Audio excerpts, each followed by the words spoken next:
Welcome to the Puzzle of Us podcast. I'm your host, Chelsea Peterson. I have been doing couples therapy for almost 20 years, and I've seen a lot, not only in couples therapy, but in individual therapy and family therapy. And this podcast is a way to just share a little bit of our knowledge and expertise with you. So today I want to focus on a mental health reset.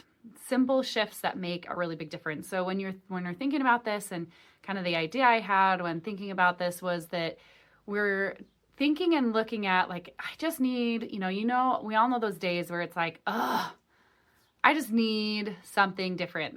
Life isn't necessarily terrible. It's nothing major. We're not dealing with any major trauma or anything like that, but it just is, right? We just get to that point where whether we have low energy or whether we just feel a little bit blah or a little bit down, we're all going to go through points. And it doesn't mean that you're going to hit a major depressive disorder or a major anxiety disorder, or you're going to get diagnosed with some mental health diagnosis. But these things can definitely help, especially when we all deal with a little bit of like, in life sometimes. So again, we don't necessarily have to do a full overhaul. We don't need to delve into our childhood trauma or how we were mistreated as a kid or how no one showed up for us or we were all alone. We don't need to. These are things that we can do without having to do kind of the deep dive into life. I just want to kind of talk about, it is really easy to drift into burnout, overwhelm, and really kind of get stuck on emotional autopilot. And it really is pretty common. And sometimes we don't even notice it while we're in the middle of it. One experience that I'll share with you quickly is when I had my second child. I'll paint you a picture. We had just moved while we were in the middle of living both in Idaho and Utah. So we were in my entire pregnancy almost. We were living in Utah for 3 days a week and then in Idaho for 4 days a week. And I was working in Idaho and working in Utah, and we were starting Cache Valley Counseling. And I was pregnant and just in that, you could tell it could be a really overwhelming time in life. So we also had our own space and our own house up in Idaho, and then we were living with my husband's parents when we were here in Utah. And so we were back and forth and always packing bags and also had a kid. And so there was just a lot. There was a lot of moving parts. It was pretty overwhelming. And I remember feeling in the middle of it, having a conversation with someone, and they're like, "Wow, that is a lot." And I'm like, just is, and it's totally fine. And it's, emotionally just like, we're just doing it and it's fine. We'll be fine. And I don't really remember ever feeling incredibly overwhelmed in that space. But afterwards, there was a moment when we had stopped moving when we'd stopped going back and forth and we were living in Utah full time. And we had the baby, and I had gone to work 2 days after I had the baby, and it was a lot. And I remember sort of thinking like, okay, I thought I've been okay, but I am not okay, right? And I really was. If you would have asked me in the middle of it, I would have told you that we're totally good and we're totally fine, and that I was doing fine. But then after, when life started to slow down and when we started to get some things off of our plates, I really, as we pushed the pause button, or not even the pause button, just kind of slowed down a little bit, I then started to realize like, wow, like, okay, I am exhausted. I am tired. And there's this level of burnout. Again, did I go into a depressive disorder? Did I, feel like I had baby blues or something like that? Not necessarily. Life was just incredibly overwhelming. And I had turned on emotional autopilot. And when I felt myself sort of coming out of that, it definitely felt better to be myself and be like, oh yeah, there you are, heart. I do care. I do have capacity to look beyond myself, to care about other things in life, and to make sure that I'm managing it all well. So again, you may not ever experience that. You might not ever choose to be crazy like I am or we are, but you may experience similar things. And that's what we're talking about today, of just these moments that sometimes we don't even recognize how overwhelmed and exhausted we are until we get to the end of it. And then it's like, whoa, that was a lot. Let's push the pause button and really just reset how we really want our life to work and what's really important.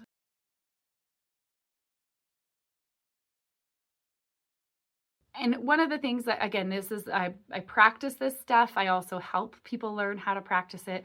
But we're going to talk about like why our mental health really needs maintenance. And it just is not, we can't wait until we're in emergent care, right? Luckily for me, in the story I shared, it would have been very easy for me to slump into a major depressive disorder or just keep going until my emotional toll was so much or so great that, yeah, I had anxiety, or I, developed an anxiety disorder, or I developed I hit a bout of depression. Like it definitely could have happened.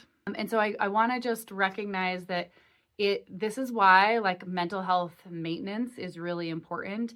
Just like you take a car to, get an oil change, you don't buy a brand new car at the car lot and then never have to do maintenance on it again until 100,000 miles, right? Like you have to do regular maintenance to upkeep the life of the vehicle. And if you do that with your mental health and think of it that same way, your mental health will last a lot longer. So again, there's a lot of ways that we could do this. I'm not going to go into all of them today, but really just kind of pausing and taking a mental check to make sure that, it literally like doing an oil change. It takes 15 minutes. You're in and out, but you're really checking in and being honest with yourself. That's what we're talking about today.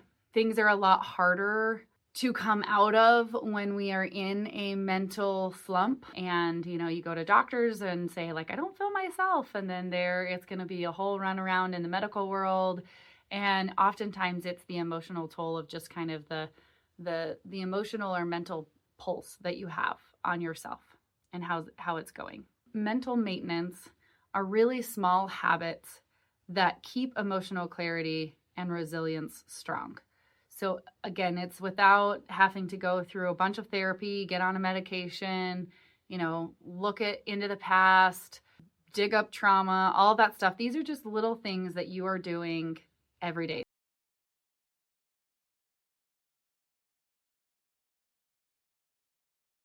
So we're going to talk about 3 simple reset practices that work in real life. One of them is daily emotional check-ins. It may seem really small, but if you were to ask yourself, what is taking up the most space in my mind today?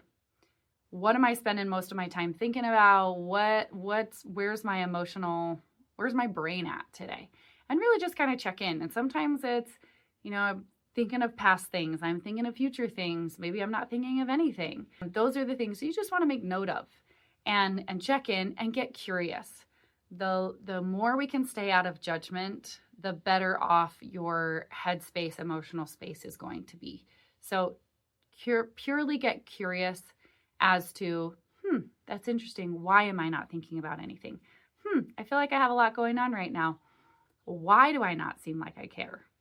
Whatever the case may be, try to do it without judgment. This really creates awareness, and it really helps the spirals to stop before they grow into something bigger. And so just checking in, some things that I've seen be really, really helpful is journaling. And journaling, for some people, and I think I've talked about this in the past, but if I haven't, journaling, and you physically write in a journal, your hand and pen to paper, it forces your mind to slow down. It forces your mind to pause because our hand just cannot write as fast as our brain can think. And so it really does help slow us down. And I read a study somewhere in space and time that putting pen to paper is actually a way of processing it. And it's almost like it comes through your brain, down your heart, and out your arm, right or left arm, whatever arm you write with.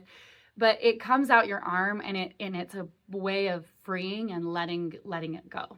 And so however you think about that, journaling can be really helpful, and I would encourage you to write it out, which is not it's a very uncommon practice in our world today with so many apps and different journaling things that are out there, which are great, and you absolutely could use them.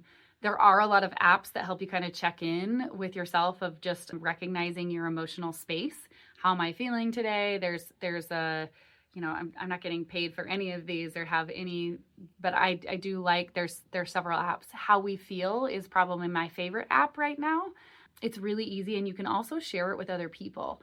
And so if fill it out every day, I have some couples that fill it out and then share it with their partner before they come home or whatever. And then they actually know what they're walking into.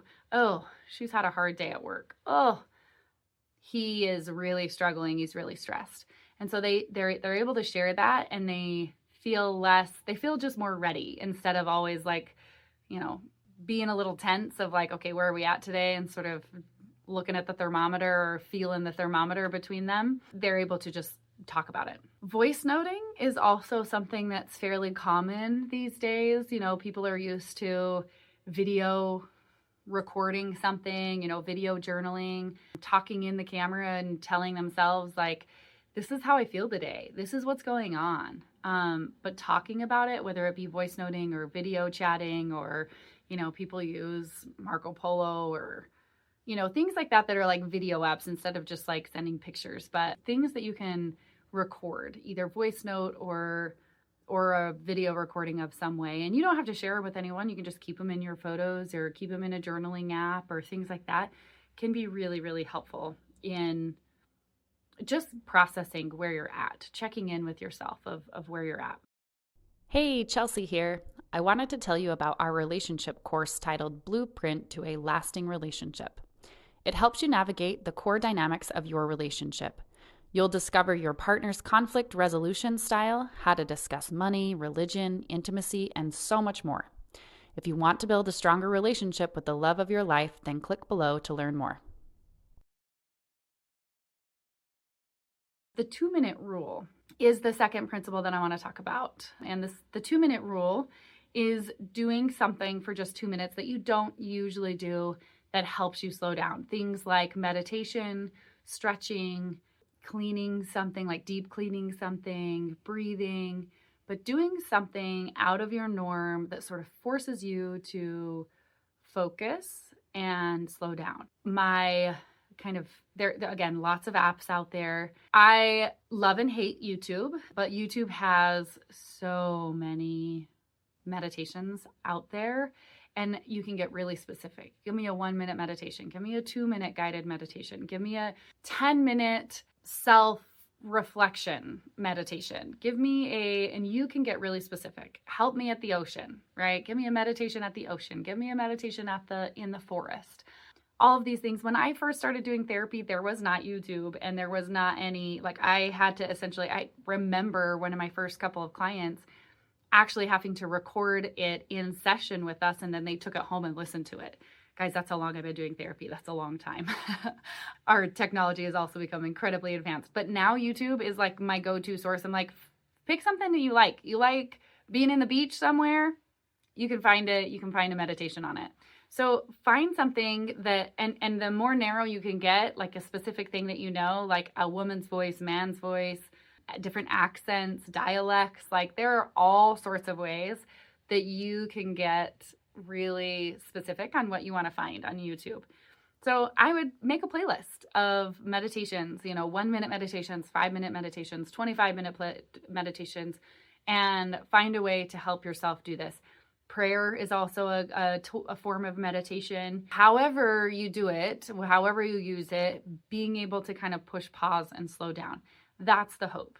And when we are able to just kind of push pause, our nervous system is able to sort of take a breath, take a beat, take an exhale, and just slow down, and reduces overwhelm. And it really can help build momentum and energy and give yourself a chance to relax for a minute. I'll share a quick example of how you could do this. So I have a client that I'm not currently seeing anymore, but meditation became incredibly helpful for them. So every day they'd never meditated before, but they found a meditation on YouTube that was like 2 minutes. And every day before she got out of bed, she would play one meditation.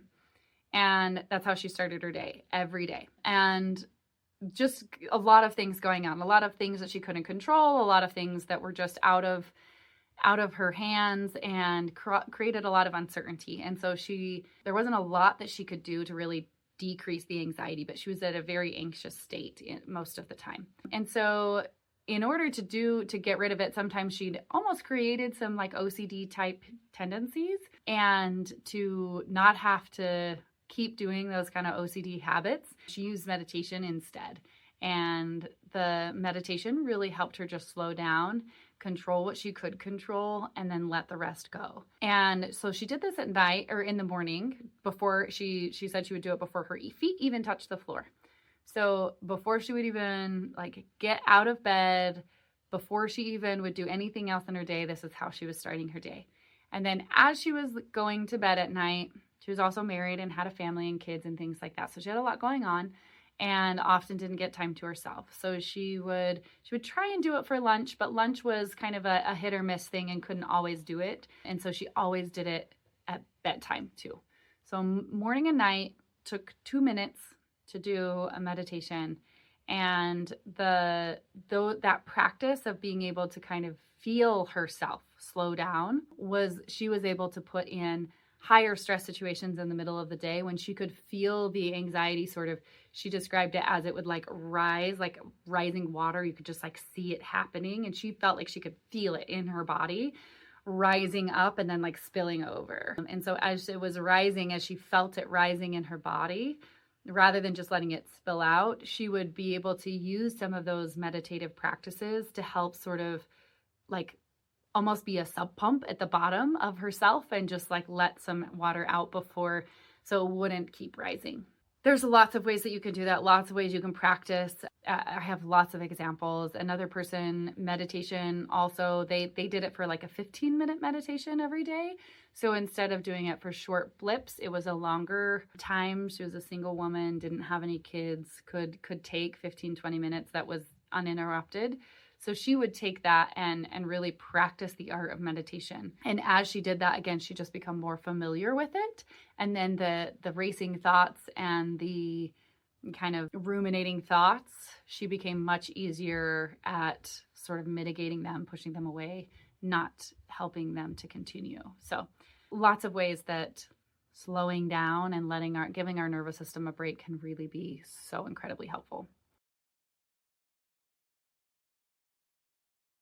The last thing I want to talk about is micro boundaries for mental clarity.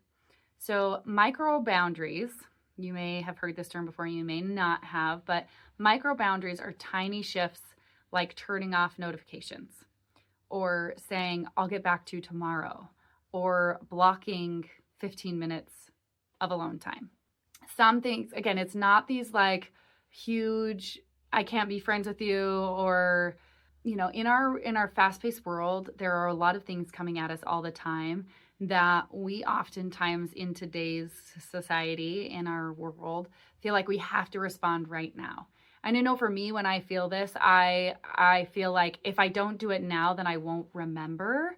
And so rather than just having a knee-jerk reaction of, I'm just going to answer, I'm just going to respond right now, I will actually put it in my calendar as a task to respond later, because I think that also helps me remember later by always saying like, oh, I'll just do it later, or I'll just do it now so I don't have to remember. I'm not using that part of my brain that says, oh, you got to remember this, you got to do this later. And so I just put it in as a task in my calendar of like things you got to do.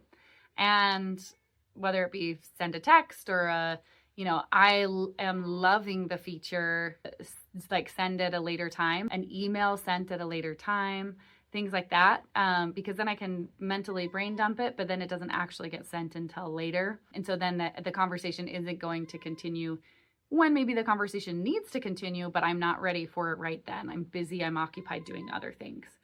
So how these little micro boundaries of like keeping your energy going in the right direction, right? They really protect your energy and your focus without having to get diagnosed with ADHD or get on an ADHD med. I feel like there's a lot of people in our world today and in our society today that probably could be diagnosed with ADHD. And that's not to discount those who do actually struggle with it, but the demands on our time and our energy and our focus are just so rapidly changing all the time that I hear it very often that there's many people who probably could be diagnosed with ADHD. And so, yeah, maybe you could do that, but also learning to sort of protect your energy and your boundaries can also be helpful in helping yourself be able to manage that energy and manage that focus and stay focused on a task. I was having a conversation with someone just yesterday, and it was like, I feel like I can't even read a chapter book anymore without having,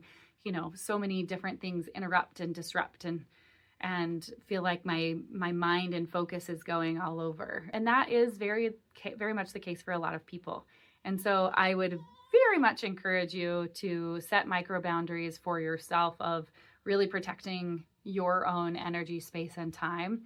So if, for instance, if you're doing a meditation or you start doing a meditation, really be protective about that time and don't let interruptions come. Guard that, because you're putting time and effort into creating you as an asset, and you as an asset is a good thing in this world, because if you're gone, then family doesn't function, life doesn't function, friends don't function. So there's a lot of ways of helping you make sure that you are really focusing, protecting you time. Okay, so a couple of things that I just want to end with, some kind of closing prompts here, is things to really think about. What helps me feel grounded, even for 5 minutes? And when I say grounded, I really mean like, what helps you feel calm? What helps you feel at peace? What helps you feel nothing, really, is the thing that we're going for. But what helps you feel like I can take a breath for just a minute? Where do I need a little more space in my life right now? What's one small reset I could try this week? So of all the things that I talked about today, of the things that you're listening to and you heard, what could you take and put into practice today? Even if it's a small fraction of that. Allow yourself to be creative. What works for me isn't necessarily going to work for you. So just, again, allow yourself to just reflect on one small reset that you could do this week. Mental health does not require perfection. It just requires your attention. Just remember to tune into yourself. Ask yourself the questions. What do I need? Where's my brain at? How do I get the help that I need? And if you don't know, that's where professional help comes in. But most of the time, people's answers really do lie within themselves. And it's a matter of slowing down and pushing pause in life so that you can really find what those answers are. Yeah, make room for feeling better and pushing pause on life. And every single person's version of this is going to look different. So don't be afraid to try. Don't be afraid to experiment. What works for me is not going to work for you. Get curious. Ask yourself the questions. And remember, mental health matters because you matter. And I, again, could not encourage this enough. Mental health maintenance is a real thing. It's a needed thing. You need it. Your partner needs it. Your family needs it. Every person in this world could benefit from being a little more aware of their mental health and their mental health maintenance. So thank you for listening. Tune in next time. Catch us next time on the Puzzle of Us podcast. Can't wait. We're going to talk about relationships next time too. So we'll see you then.